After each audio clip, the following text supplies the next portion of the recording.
In preparation for the upcoming elections in Maharashtra, the Bicholim police have bolstered security along the Goa-Maharashtra border.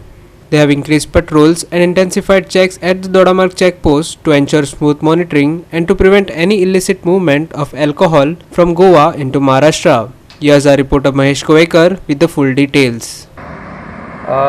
महाराष्ट्रान जावपी election विधानसभा इलेक्शनाचे फाटभुंयेर सध्या गोंयांत जो दोडामार्ग जो महाराष्ट्र बॉर्डरीक लागून जो चॅकपोस्ट आसा गोंयचो थंयसर सामकें कडक अशी चॅकींग सध्या चालू आसा.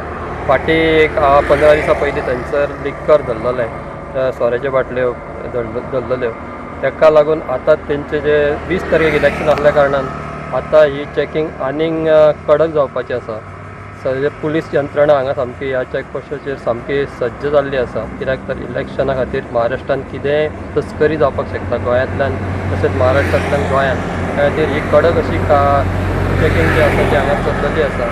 फुडें RTO चॅकपोस्ट आसा तशेंच एक्सायजो आसा त्यांची बी हांगा चॅकींग चालू आसा. आतां पळया की फुडें यंत्रणा ही कितली सज्ज जातली आनी जी तस्करी जावंक शकता अशें म्हणटात ती कितकी कंट्रोलान येतली. त्या खातीर हांगासर जो चॅकपोस्ट आसा तो सामको इम्पॉर्टंट असो चॅकपोस्ट आसा. त्या गोवा बॉर्डर आनी महाराष्ट्र बॉर्डर हांगा दोडामार्गाचेर थंयसर लिंक जाता. त्या खातीर हो जो चॅकपोस्ट आसा सामको गरजेचो आसा. तशेंच बाकी गोंयांत सगळे कडेन महाराष्ट्राक लागून जे चॅकपोस्ट आसा थंयसरूय कडक अशी चॅकींग चल्ल्या अशी म्हायती मेळ्ळ्या.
Mahesh Govekar, Manish Parab and Sanika Nagvekar for Goa 365.